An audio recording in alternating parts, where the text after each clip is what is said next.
Hi friends, welcome to astro intelligence.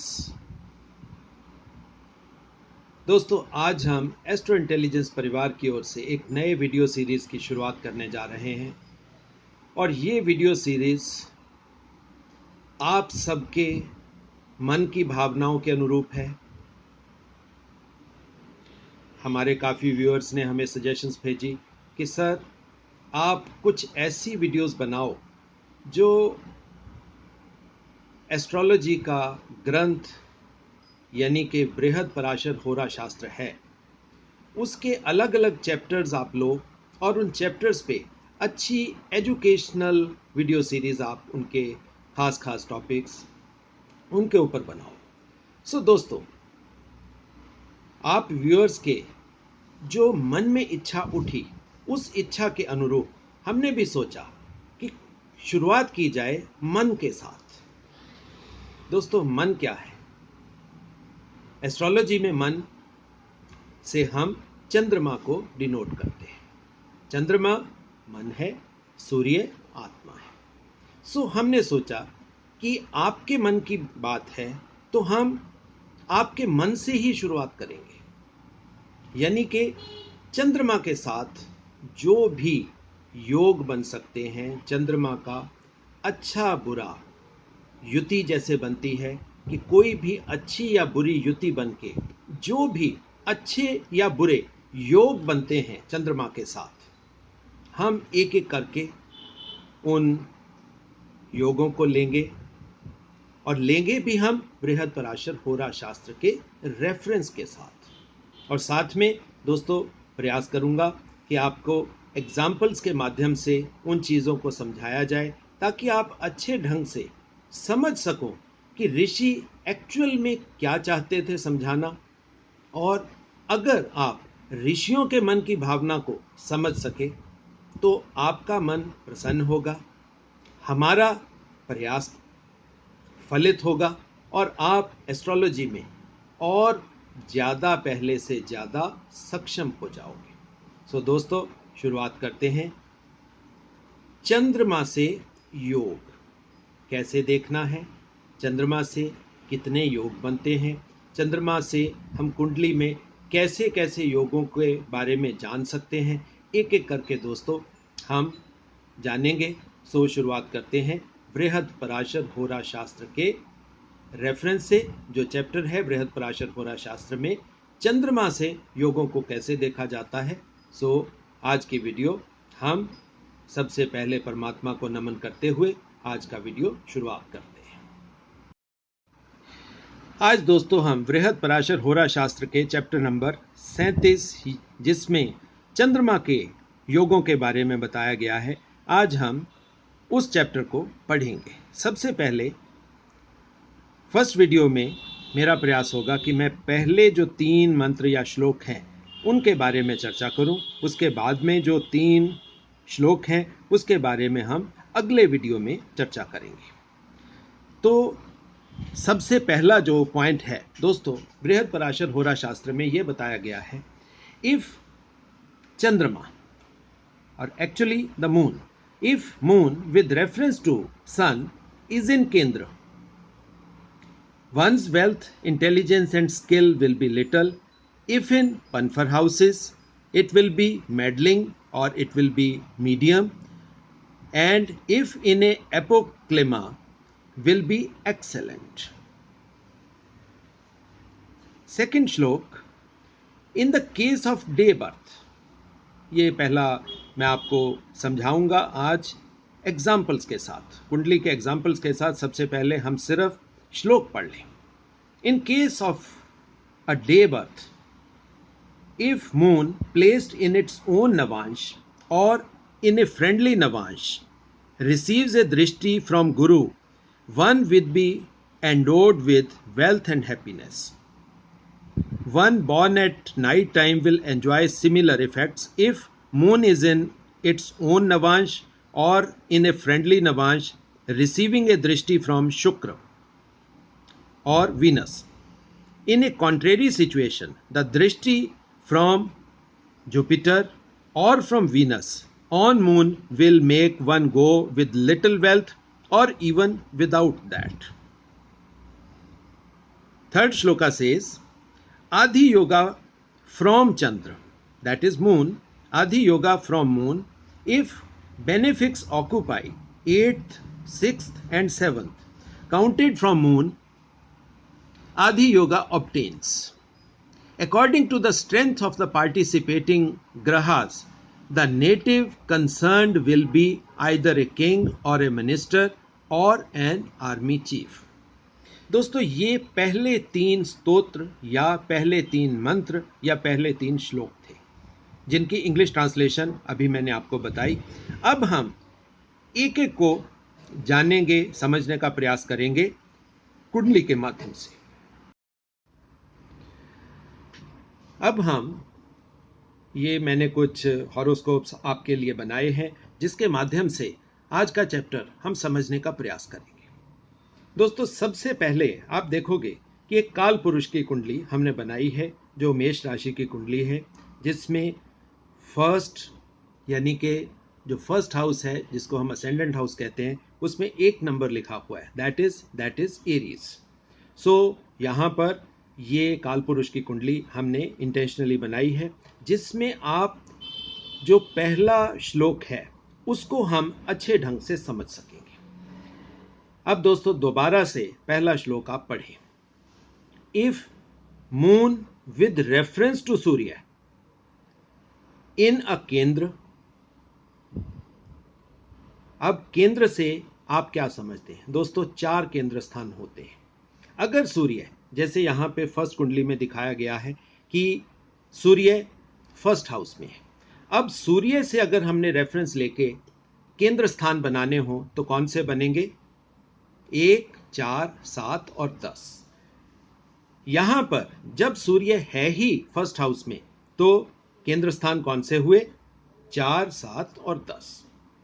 सो इस तरह हमने जानना है कि केंद्र स्थान कौन से है। ये है सूर्य से रेफरेंस से केंद्र स्थान। 1, 4, 7, 10 क्योंकि केंद्र होते हैं इसलिए 4, 7, 10 ये केंद्र स्थान है। इसमें ऋषि पराशर ने क्या कहा है? If moon with reference to सूर्य इज इन केंद्र, one's wealth, intelligence and skill will be little. आदमी का धन, आदमी की इंटेलिजेंस और आदमी की स्किल ये तीनों कम होगी। उसके बाद उन्होंने कहा है इफ इन ए पनफर। अब पनफर स्थान कौन से हैं वो आप समझ लीजिए। जहां पर दूसरे हाउस में हमने पी लिखा है दोस्तों, पी पनफर स्थान है, यानी कि एक के बाद दूसरा, जो दूसरा या बाद वाला हाउस होता है वो पनफर स्थान होता है। अब एक के बाद दूसरा है तो चौथे के बाद 5वां होगा, 7वें के बाद 8वां होगा, इसी तरह 10वें के बाद 11वां होगा। 2, 5, 8 और 11 ये पनफर स्थान है। और पनफर स्थान में अगर सूर्य के रेफरेंस के साथ चंद्रमा जाता है तो इफेक्ट्स क्या होंगे? मीडियम या मिडल स्टेटस या मिडल श्रेणी वाले होंगे, जिसमें वेल्थ, इंटेलिजेंस और स्किल की बात की गई है। उसके बाद में उन्होंने क्या कहा है? उन्होंने कहा इफ इन ए एपोक्लिमा दीज विल बी एक्सेलेंट। अब एपोक्लिमा वो कौन से हैं? पनफर के बाद का स्थान दोस्तों, दोज आर एपोक्लिमा हाउसेस। अब जिसमें हमने ए लिखा हुआ है, यानी कि तीसरा हाउस, उसके बाद छठा हाउस, उसके बाद 9वां हाउस और उसके बाद 12वां हाउस। 3, 6, 9 और 12 दोस्तों ये हैं एपोक्लिमा houses.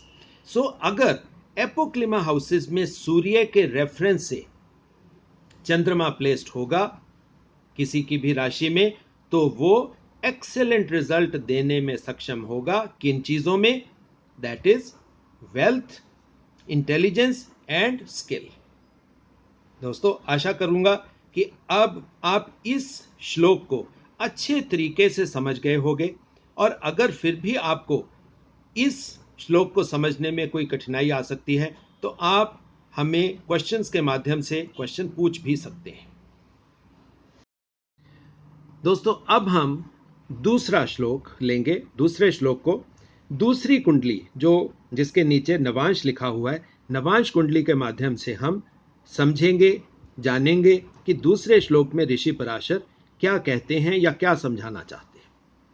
In the case of a day birth, if Chandra placed in its own Navamsa, ये कह रहे हैं कि अगर चंद्रमा अपने नवांश में स्थित है और इन्हें फ्रेंडली नवांश या अपने फ्रेंडली नवांश जो है उसमें स्थित है, या रिसीव्स ए दृष्टि फ्रॉम गुरु, या गुरु बृहस्पति की, जुपिटर की दृष्टि उनको मिल रही है, one will be endowed with wealth and happiness.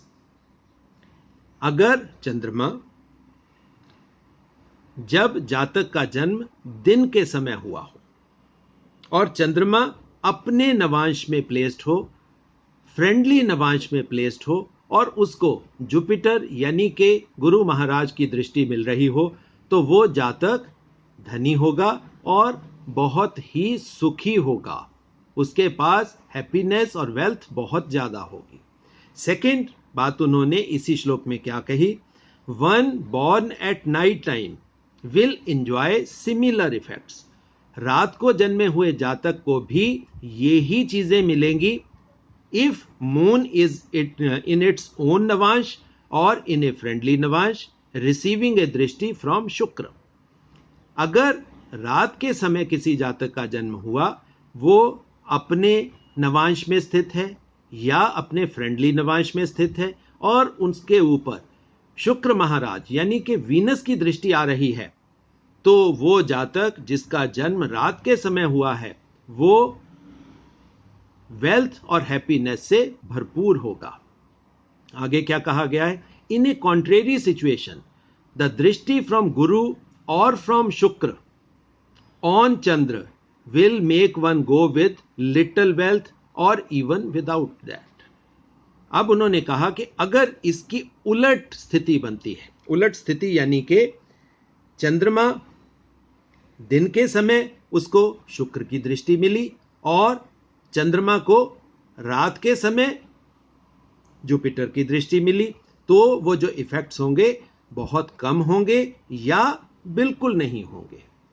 सो दोस्तों, ये जो सेकंड कुंडली हमने दिखाई है, ये वाली जो सेकंड कुंडली हमने दिखाई है, इसके माध्यम से आप ये समझ सकते हैं कि मून के ऊपर अगर गुरु की दृष्टि डे बर्थ के टाइम आएगी तो आदमी हेल्दी, वेल्दी और हैप्पी होगा।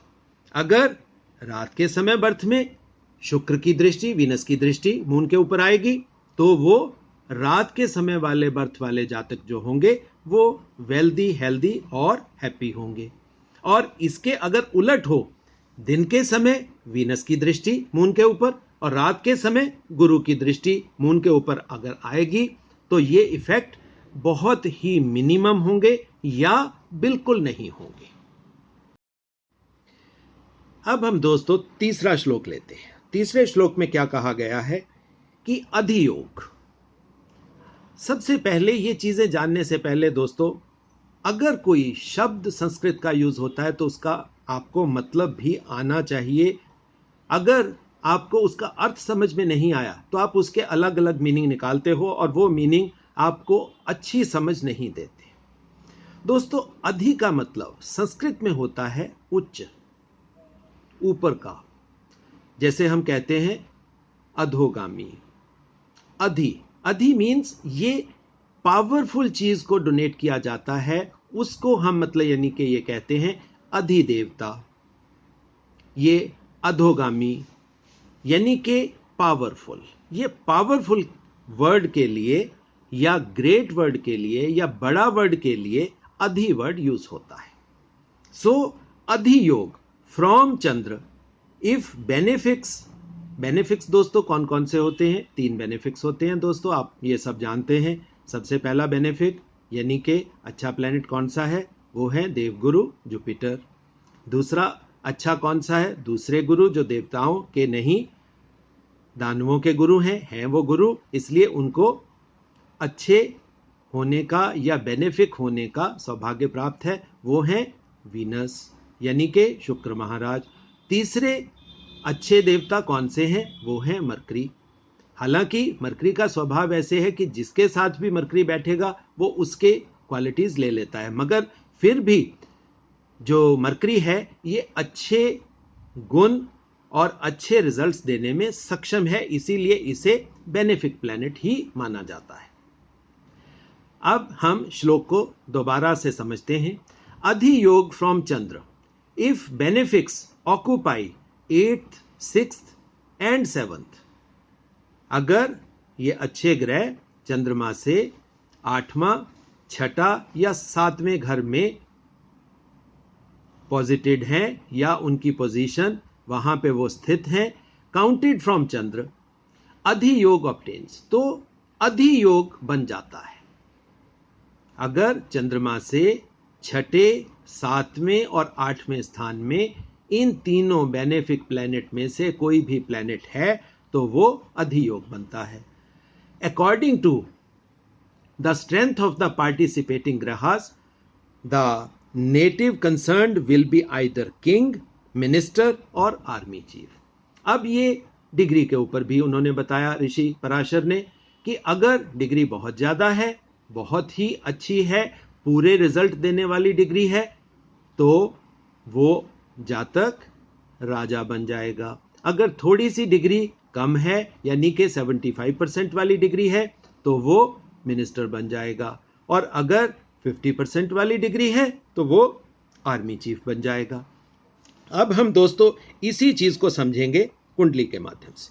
यहां पर दोस्तों अब आप देख सकते हैं कि चंद्रमा को हमने रखा है केंद्र स्थान यानी कि फर्स्ट हाउस में, और उसके बाद जो ऋषि पराशर ने कहा अगर 6ठे, 7वें और 8वें घर में अगर बेनिफिक प्लैनेट्स हैं, अगर बेनिफिक प्लैनेट हैं वीनस जैसे 6ठे हाउस में हमने दिखा दिया, जुपिटर को हमने 7वें हाउस में दिखा दिया और मरकरी को हमने 8वें हाउस में दिखा दिया, तो अगर इनकी तीनों की डिग्री बहुत अच्छी है तो ये तीनों जातक को राजा समान बेनिफिट देने में सक्षम है। मगर दोस्तों अब यहां पे यही थोड़ी सी मतलब जो कैच वाली बात है जो हमने सर्कल में करके आपको समझाया है, वो इस वजह से समझाया है कि अगर इनकी डायरेक्ट दृष्टि दोस्तों अगर किसी की भी पड़े चंद्रमा के ऊपर, जैसे जुपिटर की यहां से डायरेक्ट दृष्टि चंद्रमा के ऊपर पड़ेगी, सो इसकी स्ट्रेंथ यहां पे बढ़ जाएगी। यहां पर रहकर 8वें घर में आकर जुपिटर क्योंकि सीधी दृष्टि चंद्रमा के ऊपर नहीं डाल सकता, सो इसका रिजल्ट्स थोड़ा सा कम होगा।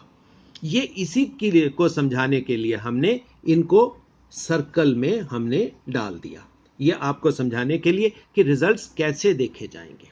अगर बिल्कुल पूर्ण दृष्टि मिलती है वो उस चीज को स्ट्रेंथन कर देती है, और अगर पूर्ण दृष्टि नहीं मिलती, 6, 7 और 8 में प्लैनेट्स यानी कि जो अच्छे प्लैनेट्स हैं, बेनिफिक प्लैनेट्स हैं, अगर पॉजिटिव हैं चंद्रमा से, वैसे नहीं चंद्रमा से, तो ये अच्छे रिजल्ट्स देने में चंद्रमा सक्षम है और ये चंद्रमा का योग माना जाता है। सो दोस्तों आज हमने आज की वीडियो में ये 3 श्लोक चैप्टर 37 के जिसमें चंद्रमा के योगों के बारे में बताया गया है हमने जाना। आशा करता हूं कि आप बहुत अच्छे से इन तीनों योगों को समझ गए होंगे और आप आगे से चंद्रमा के साथ योगों को समझने में कोई भूल नहीं करोगे। दोस्तों यहाँ पर मैं आपको थोड़ी सी बात और बतलाना चाहता हूँ। दोस्तों हमने सबसे पहले चंद्रमा के योग क्यों लिए, सूर्य के योग क्यों नहीं लिए। दोस्तों मेरा एक मानना है, सूर्य क्योंकि हमारी आत्मा है, सो आत्मा को तो दोस्तों कभी भी बदला नहीं जा सकता, क्योंकि आत्मा तो बर्थ के साथ एज इट इज आएगी, ना उसको आत्मा को बढ़ाया जा सकता है ना कम किया जा सकता है। तो सूर्य के तो जो योग हैं वो किसी न किसी तरीके say that is a blessing और अ बून, अच्छे भी हो सकते हैं बुरे भी हो सकते हैं, मगर वो आपको ब्लेसिंग या आपको पिछली लाइफ के आपके कर्मों के इफेक्ट के रिजल्ट में आप समझ लें कि वो आपको योग मिले। ना उन योगों को हम हटा सकते हैं, ना उन योगों को हम बढ़ा सकते हैं, ना उन योगों को हम कम कर सकते हैं। अगर अच्छा रिजल्ट्स है तो वो मिलेगा, बुरा रिजल्ट है तो वो मिलेगा। मगर चंद्रमा के साथ दोस्तों स्थिति थोड़ी सी डिफरेंट है। चंद्रमा क्या है? चंद्रमा है हमारा मन, चंद्रमा है हमारी इमोशंस। अगर हम मन को पक्का करके किसी भी चीज को पाने की इच्छा में पूरे प्रयास के साथ जुट जाते हैं तो दोस्तों उस चीज को अचीव किया जा सकता है। और ये चीजें कहीं ना कहीं ऋषि पराशर भी हमें समझाना चाहते हैं। आज हमने 3 श्लोकों के माध्यम से कुछ योगों को समझा। कल दूसरी वीडियो में बनाऊंगा जिसमें जैसे अनफा योग, सुनफा योग, केमद्रुम योग, उन योगों के बारे में मैं आपको बताऊंगा।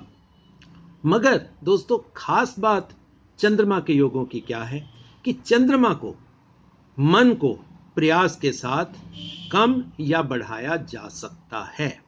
आप प्रयास के साथ अच्छे रिजल्ट्स दे सकते हैं। इसीलिए इन योगों को मैं कहीं ना कहीं अच्छा मानता हूं, ज्यादा स्ट्रांग मानता हूं।